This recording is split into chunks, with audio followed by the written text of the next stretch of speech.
So welcome everybody. I'm Heather Equinos and I'm with Co-Creative. You're gonna hear the voices of my teammates in just a moment. I have the honor of starting us off. I'll tell you a little bit about who we are and what we're gonna get up to together on the call today. So if you don't know us already, we're Co-Creative. We help people. Sometimes we say we help people who don't know each other or sometimes don't like each other work together to co-create better futures. And we work across many different sectors. You see some here. And we do it primarily through designing and facilitating, sometimes rebooting multi stakeholder collaborations. And we also do a lot of coaching work with people who are in leadership roles inside of those collaborations as well. And we've supported a number of networks. I think we're over 60 some odd networks at this point in time. These are just a few of the collaborations we've supported over the years. And I'm Heather Equinos. I'm one of the co-owners with Co-Creative. We're also um, a worker-owned organization. And so I'm one of the co-owners, and I'm joined today with some of my colleagues. Maricela, and I'm in far northern California. Maricela, would you come off of mute and introduce yourself, and then I'll turn it over to Russ. Yeah, I'm Maricela Estevez-Wexler, and I am here for all of your technical support needs today. Pleasure to be with you and looking forward to the rest of the session. And Russ Gaskin. Hi, everyone. Russ Gaskin. Very happy to be with you all today. At Co-Creative, I help develop our frameworks and do process design facilitation and training and capacity building, particularly around mindsets and skill sets to support multi-stakeholder collaboration. So today's webinar is all around working with conflict. And we have lots of experience, as I'm sure you do too, of sometimes the challenges that arise when we're collaborating across difference. It's never been easy, and at least in the US, it feels like, particularly at this moment in time, like every aspect of our work is sort of up for questioning and debate and potentially even becoming polarized. And so we felt compelled to offer up this session today because we found this to be a helpful framework when working across lots of difference. And so in the session today, we're going to offer up a few frameworks and methodologies, but then we're going to provide a fair amount of time actually for you all to be thinking about your own places of what might feel like stuckness within your own collaborations, within your own context. And so in those application points, we're going to be offering you some prompt questions. So if you prefer to like write with a pen and paper, I invite you to gather those things up now. And if you want to take notes in some other way, please do so. But we'll be inviting you to do some reflection and then sharing in small groups throughout the session. Do you want to know, this is a taster. I know we were joking before we started, like 90 minutes is actually kind of a long taster. Maybe it's more than you wanted, but this is actually a precursor to a more full workshop that we have coming up and in the fall. So I do want to note, towards the end of the call, we'll have some time to hopefully answer some questions that might arise throughout the session. We're going to sort of ask you, if you do have questions that come up throughout the session, to drop them into a tool called Meeting Pulse.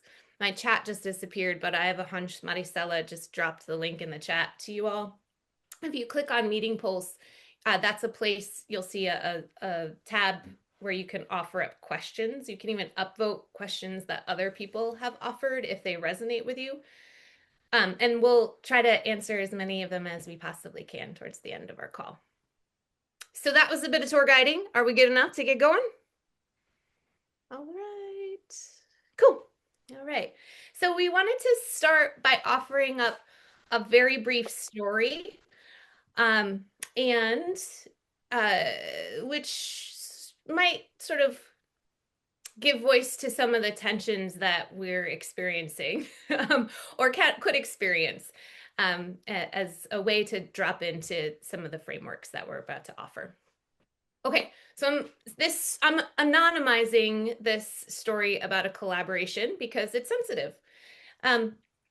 So a national network pretty recently reached out to us, and members of their network have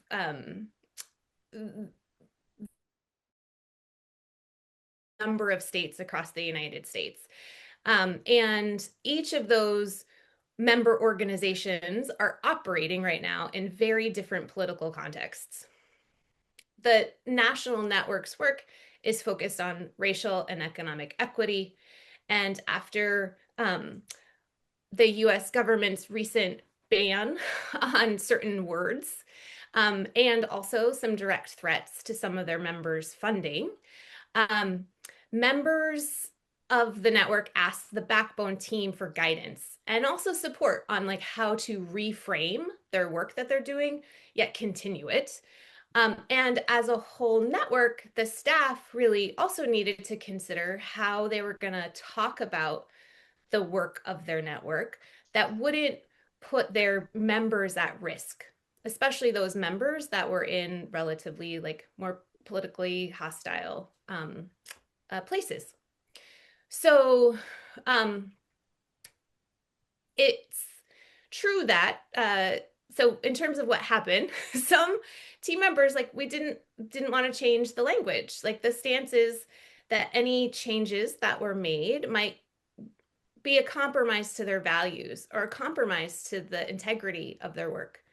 And others believe, some believe like if we stayed the course and remained bold, we stayed unyielding, like it would be okay if maybe some of the members in the network, like they might leave, but maybe that's okay because maybe they weren't necessarily as committed to the goal as others are. And those that did stay, like they are deeply committed. And so like, let's go deeper with those folks. It's also the case that some team members were like, hey, we need to be flexible with our language. It needs to be in line with the needs of our most vulnerable members. And these folks were really interested in supporting members where they're at. These folks said, hey, let's ensure that the longevity of our network. And, we're worried about losing members that if they left would have real consequences to the people and the communities that had been positively impacted by those organizations' work. So I've started to outline maybe some like positions or some interests that were expressed as this tension started to arise, and we're going to come back to it because it's likely there's something like deeper here that's going on, and so we just wanted to experience that together. I'm going to turn over to Russ. Russ, do you want to drive the slides at this point, or do you want me to keep going? If you could keep going, Heather, that would be great. Okay. Cool.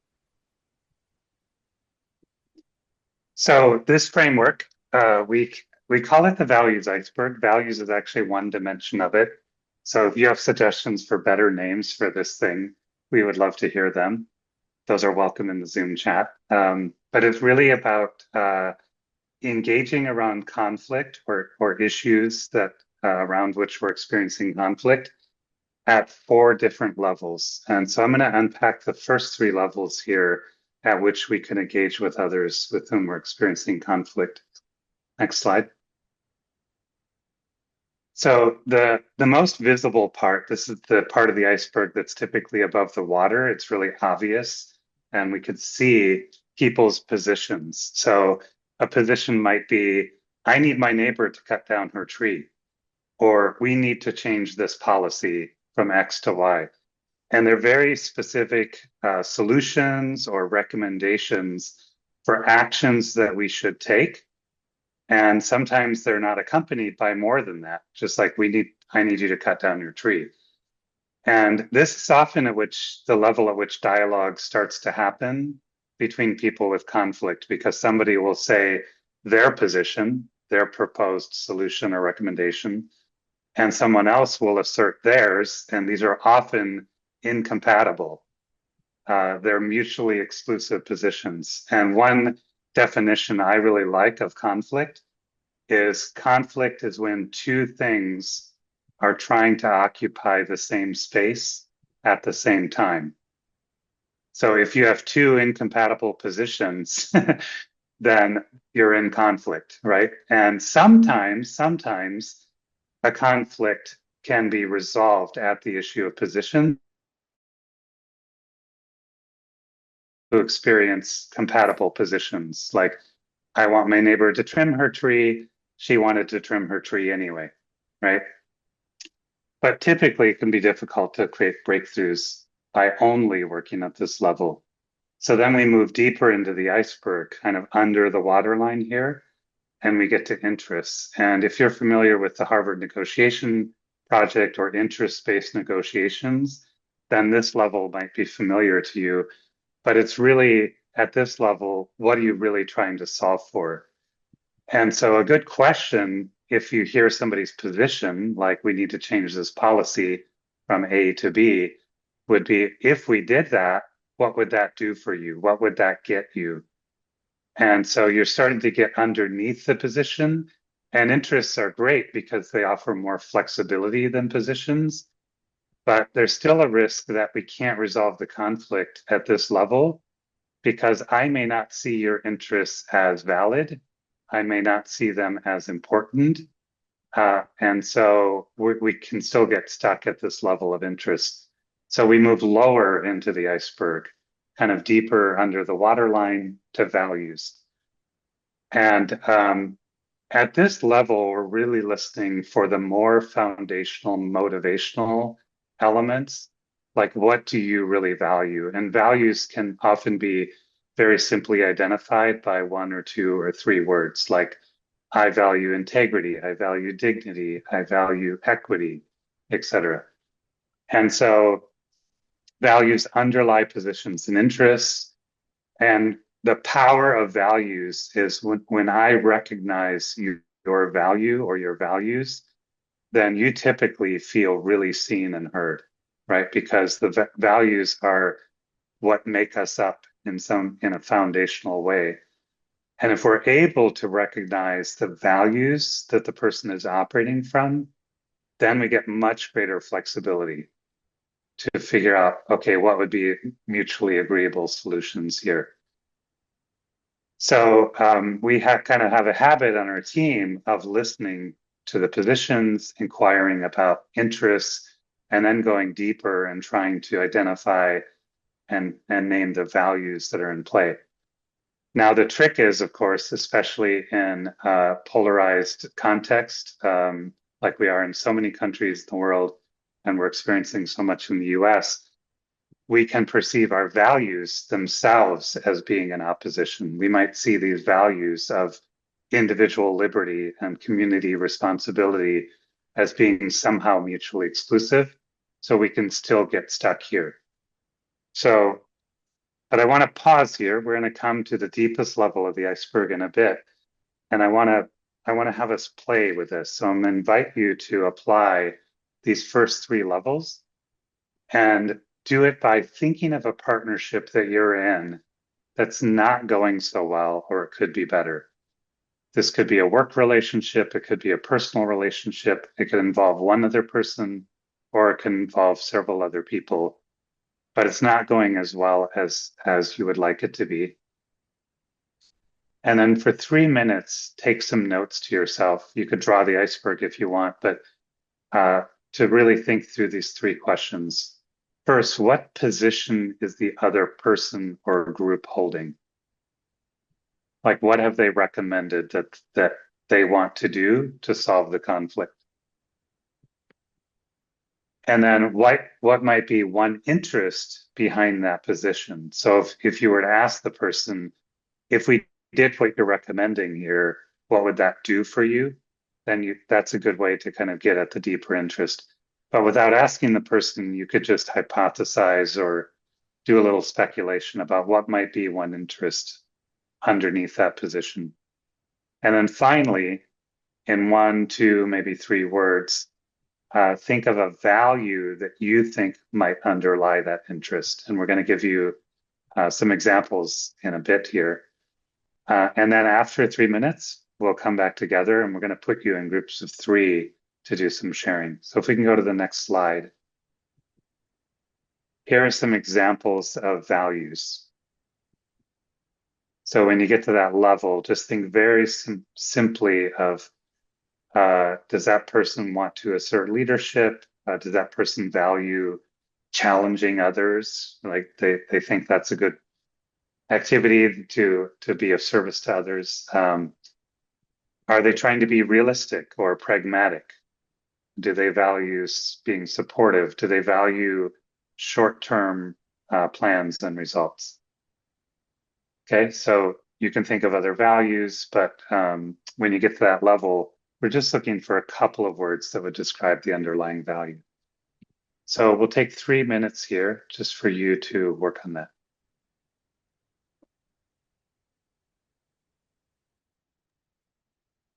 All right. I think we're going to head out into some breakout rooms. Do you want to offer those instructions, Ross, or you would like me to? You are on mute. I was responding to Claire in the chat. It comes, preserving the core is comes from Jim Collins's work, Good to Great.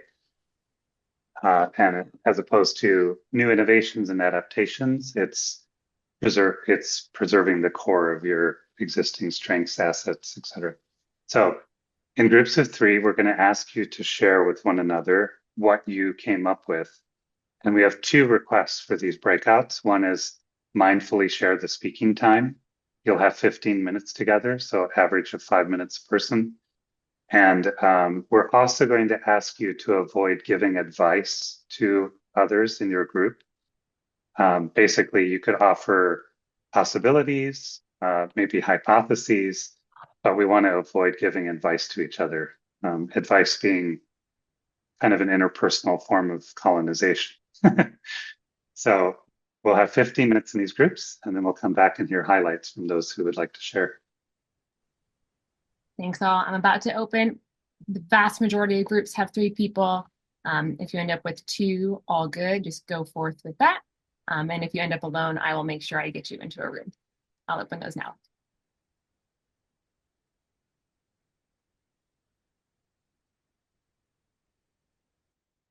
Okay.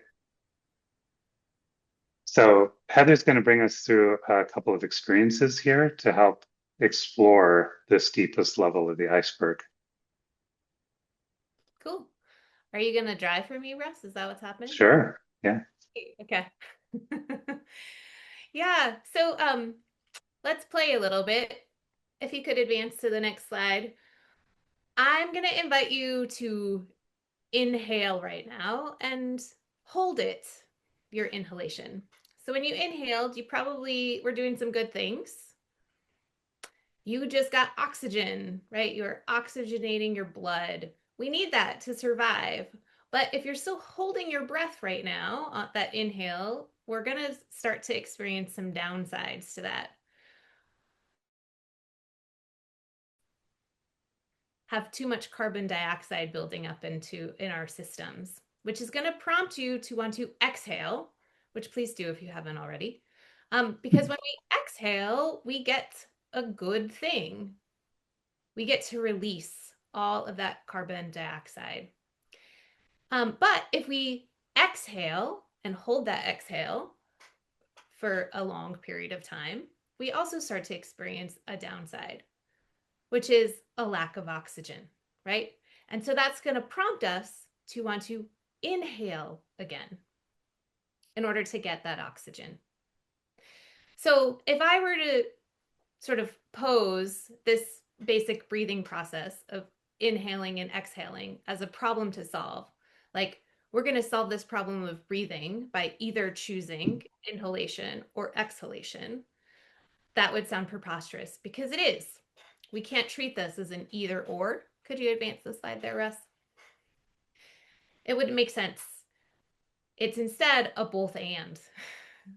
And when we do this well, inhalation and exhalation, we get good things. We live, for one, potentially thrive. And if we don't manage this particular tension well, bad things will happen. For example, we might die.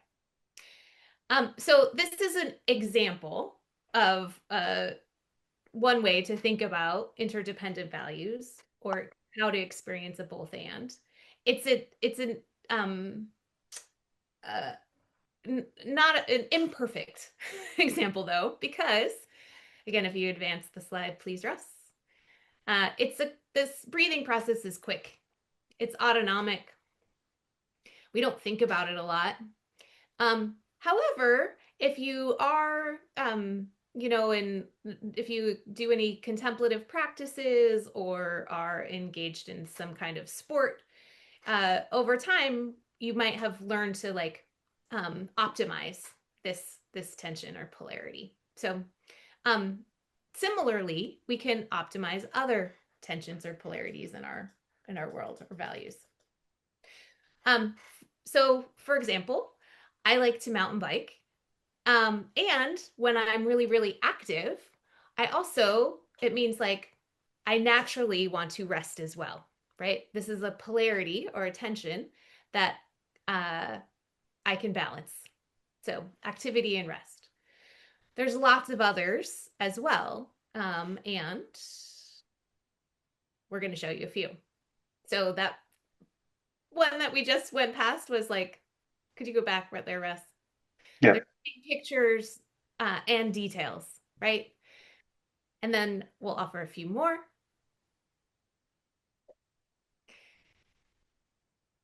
Here are just a few. Home and work, focusing on task, and focusing on relationship. This one comes up all the time in collaborations. Facts and stories, continuity and change. So these are just a few of these polarities that come up. We're going to have a few more. Actually, many, many more. We've been making a list and collecting polarities as we've seen them. And so the list that we have, I think, has over 300 pairs at this point in time. And so we are going to make a claim that these values, they don't exist in isolation. They come in pairs. And so we just wanted to play a little bit with some examples and see if you might notice or note the pair. So if you could go to the next slide, please. So let's do a few together. So if one value is short term, could you please use the chat and note what might be the value pair to short term? Yeah, cool, cool. What about planning? Planning and what? Doing, yeah, cool, cool. And Russ, I think if you advance, I think we'll start to fill them in. Cool. Directive and what? Indirective, totally. Emergent, spontaneous, cool. Yep. Action and what?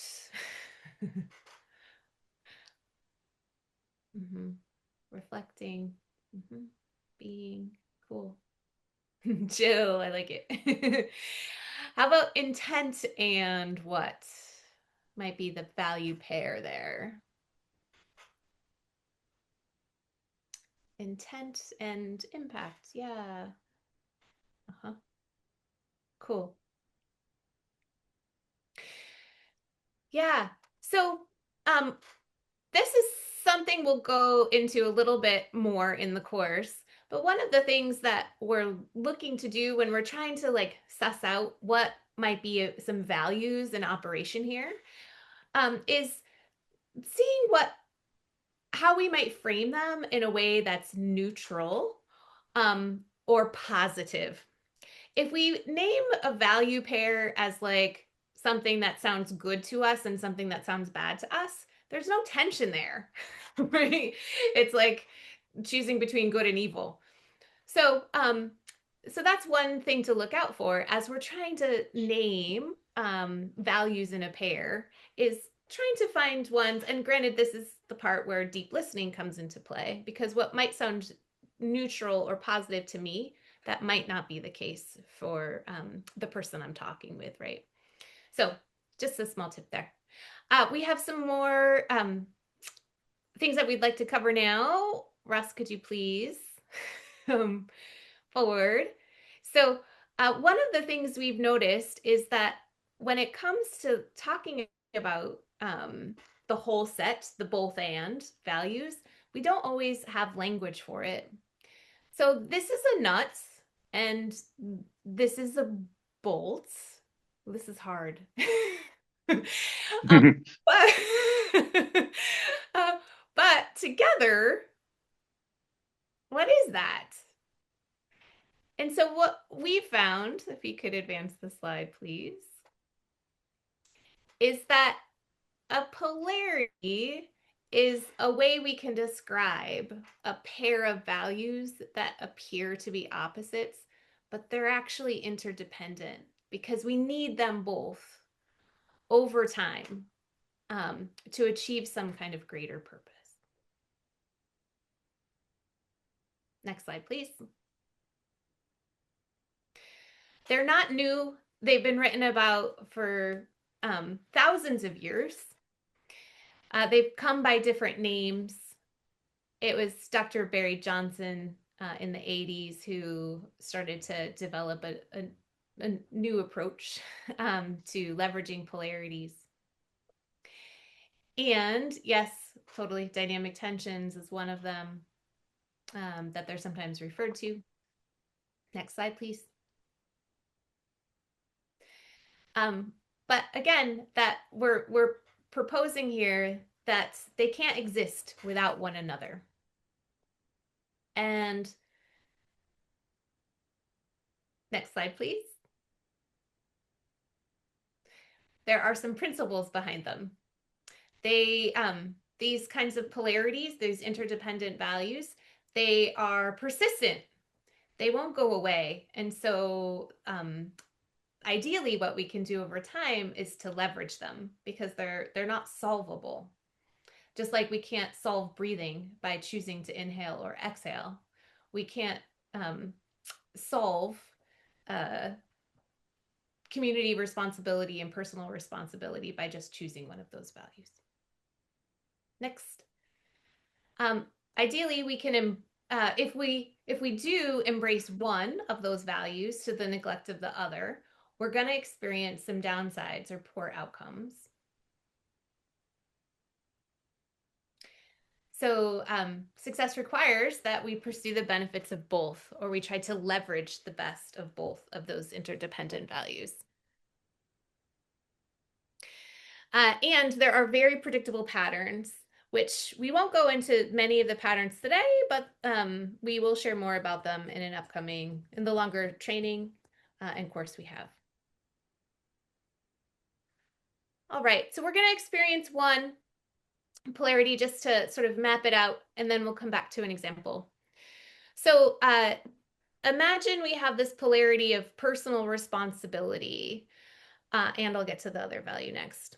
So there's good things that come with personal responsibility. People take responsibility and become good problem solvers. We increase our sense of agency or self-efficacy when we stand in a sense of responsibility for self. But when we overdo systematically over time personal responsibility to the neglect of the other value, we get some downsides, right? So when it's all about personal responsibility, it increases the sense of competition, right? We have to like fight for what's ours.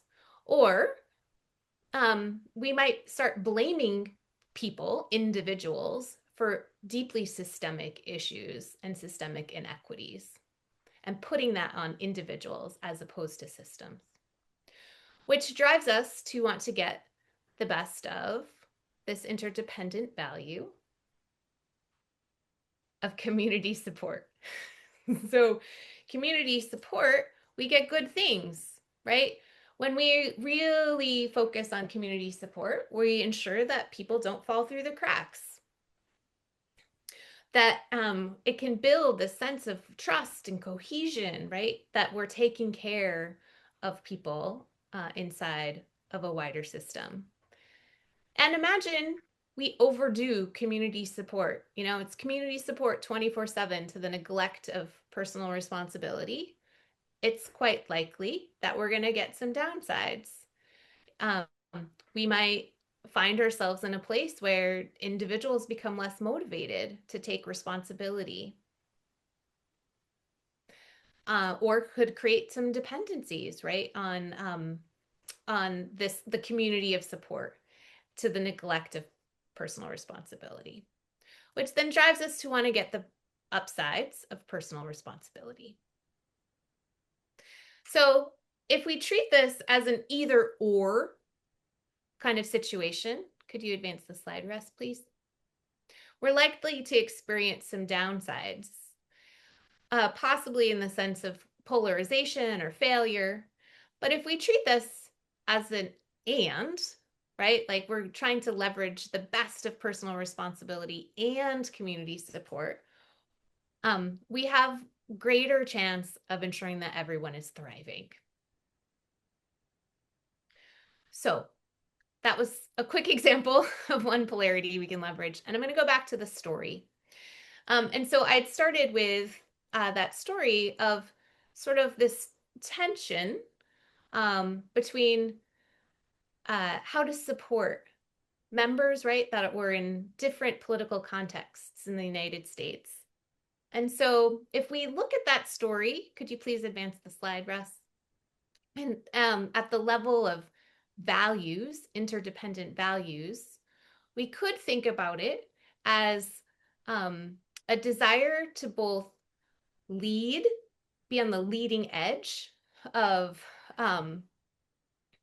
change, and also serving our members. Another value that we could think about in that scenario, or we could hear in that scenario, is that we want to both stand for core principles that we hold, and we want to be adaptable to the changing conditions that are around us. Another core value pair that we could hear in that story is we want to, this one was around like what we want others to do, and what others want to or can do. So how might we like leverage that particular value of what we want others to do and what they want to or could do? All right, Russ, over to you. So going back to the story and to the three upper layers of the iceberg, just to recap, we have positions. Those are the solutions that you or others are asserting. And again, maybe the conflict can get resolved at this level if your positions are compatible. Usually not, is what we found. So we go to interests. What are you trying to solve for? What would be the interests that need to be met, the conditions, the requirements, the criteria that need to be met to get a satisfactory resolution of the conflict. And then we get to values. Why are you wanting to solve for those interests? Why are you wanting to solve this problem? And that goes to, again, these core foundational values that we hold. And then we get to this deepest level, as Heather just shared, polarities.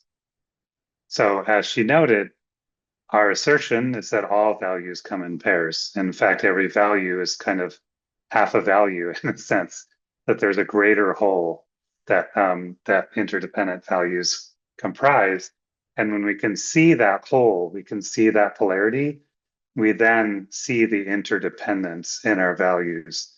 And this is where groups have really developed a deeper sense of we really need each other. I love structure. I love being organized, etc.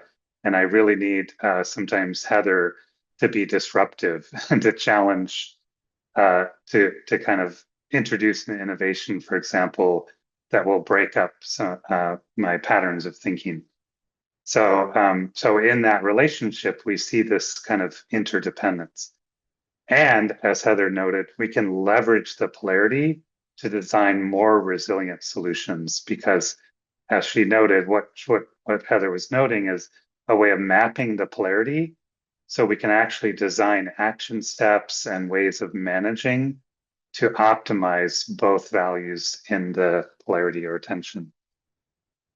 So this is the whole picture of the iceberg. We can have positions that are often exclusive, interests that are dependent on whether I agree that your interest is valid or important, values which are interdependent. We see that you have these values, but we don't necessarily see the interdependence in our values. And when we get to the deepest level polarities, that's where we can really experience true interdependence, particularly with those with whom we most disagree, and those who maybe hold things that we've put into our shadow, or buried kind of in ourselves. So I want to invite you here to play with this a little bit. We'll have 2 minutes for reflection, to go back to the collaborative or the relationship that you reflected on earlier, and name a potential creative tension that might be at play.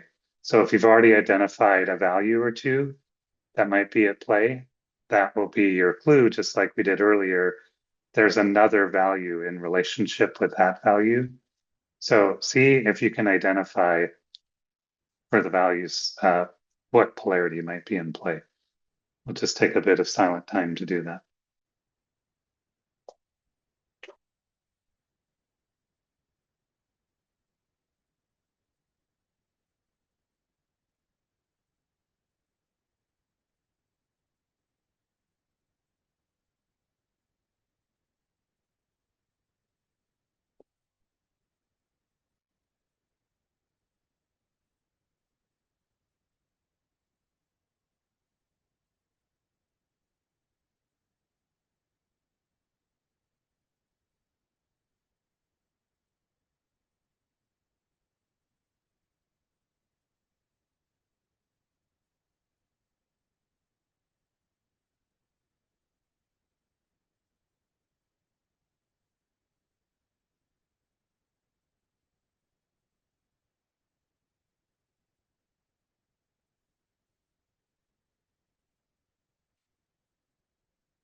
Okay, we're going to invite you back into breakout groups again in a minute here. We're going to ask you to share what you came up with for polarity that might be at play. And if you're feeling like, well, I'm not quite sure, maybe I could use some others' perspective and thinking, then partner with each other and maybe share some possibilities. One of the things about polarities is sometimes we love our own preferred values so much that it can be hard to see that other value, right? To see the inherent value that's in tension with the value that we prefer. So this is where partnering could be really helpful. Someone else might see what's in your shadow or in your blind spot. Again, no giving advice here, but offering perspective, suggesting possibilities for the other polarity. Stella, are we good to go? We're going to go in the same breakout groups as we were before, maybe with some changes because we've had some people join. Yep, exactly. So you may have maybe a person less or a new addition, depending how things have shifted. But we'll open this up now and call you back in 8 minutes. Okay. So if you're interested in this, The Deepest Level of the Iceberg, there is an excellent book by Dr. Barry Johnson, and which I will confess we learned a month and a half ago that the book "And" has now been banned from in the US federal executive leadership programs, which is, I think, a sign of the kind of absolutism that we're seeing. Because this is just like, what better way do we have to create shared understanding of our interdependence? So we think that this is really important mission-wise to be advancing this kind of both and interdependent perspective. We also have a guide, Hands-on Polarity Thinking, that's available. That's something we share in the workshop. We have 2 versions of the workshop coming up. And then our website, we have a lot of tools on our website. We give away everything that we make, everything that we use. So if you don't find it on the website and you're interested in any resource we might have, please let us know. We also have the Working with Difference, Leveraging Creative Tensions workshop, 3.5-hour workshop where we go deeper into the polarity mapping, into understanding the different dynamics and polarities that are very predictable, and once you see them, you're able to work with them more effectively. And then as we kind of intervention strategies. So you'll see 2 of those coming up in September. And part of what we cover there too is how do we not just map a polarity like we did very simply in this session here, but we build a fuller map of the greater purpose for the polarity, deeper fear, action steps, early warning signs. This is what turns understanding into shared action and planning. So you'll see different examples here of how we've done this with different groups. Obviously, these were in person. And then some of the dynamics that we cover, like tunnel vision, resistance, etc.